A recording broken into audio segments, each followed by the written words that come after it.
면서 어떻게 변화하고 있는지, 그리고 우리 인간이라면 그 누구도 피해갈 수 없는 삶 전체를 관통하는 네 글자의 코드가 있습니다. 바로 생로병사인데요.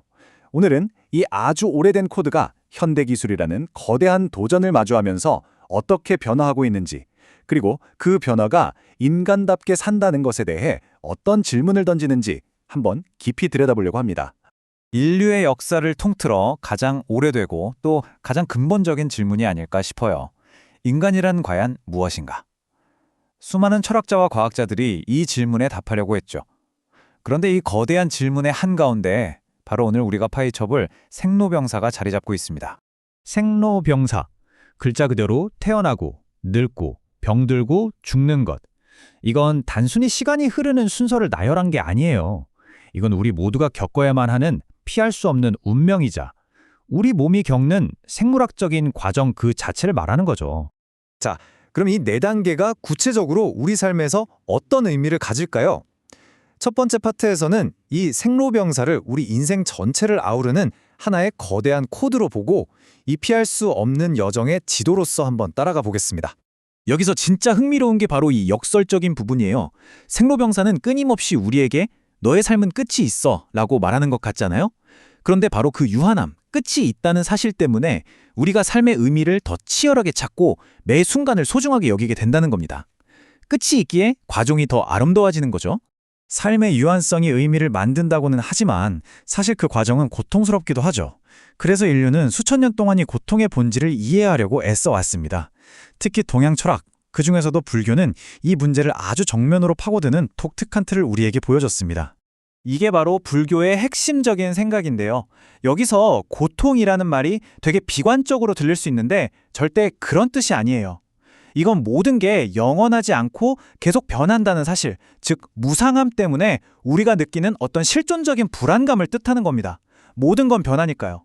그래서 우리는 불안한 거죠. 이 구조를 한번 보시죠. 정말 명쾌하게 보여주는데요.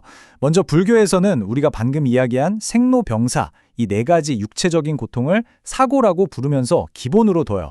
그리고 여기에다가 우리가 사랑하는 사람이랑 헤어져야 하는 괴로움, 또 보기 싫은 사람을 억지로 만나야 하는 괴로움 같은 거 있잖아요. 그런 심리적이고 사회적인 고통 네 가지를 더하는 거예요. 이렇게 해서 완성된 게 바로 인간이 겪는 고통의 전체 지도라고 불리는 팔고입니다. 자, 이제 완전히 시대를 바꿔서 현대로 와보겠습니다. 수천 년 동안 절대로 변하지 않을 것 같았던 이 생로병사라는 코드가 지금 바로 이 순간 과학기술의 엄청난 도전을 받고 있거든요. 예전에는 그저 받아들여야 하는 운명이었던 것들이 이제는 극복해야 할 대상이 되고 있다는 거죠. 이 이미지를 보시면 그 변화가 정말 극명하게 드러나죠. 왼쪽을 보세요.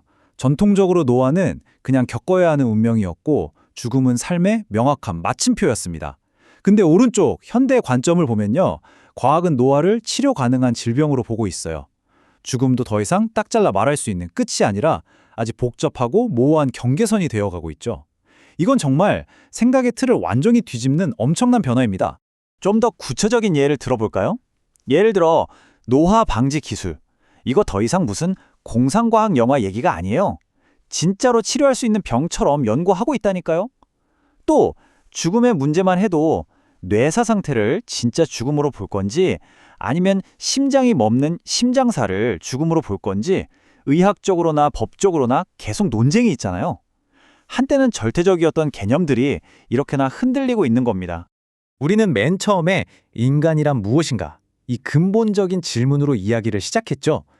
그런데 이제 기술이 인간의 가장 기본적인 코드인 생로병사 자체를 바꾸려고 하는 지금, 그 질문이 그 어느 때보다도 더 무겁게, 더 시급하게 우리에게 되돌아오고 있습니다. 결국 질문은 이거예요. 기술이 발전해서 우리가 이 피할 수 없는 운명을 정말로 정복하게 된다면 우리는 영원한 젊음과 아주 긴 생명을 얻을 수도 있겠죠. 하지만 그 과정에서 유한했기 때문에 더 소중하고 의미 있었던 우리 삶의 본질, 인간다움 같은 것들을 혹시 잃어버리게 되는 건 아닐까요? 이 질문에 대한 답, 그건 다른 누가 아니라 바로 우리 모두의 손에 달려있는 거겠죠.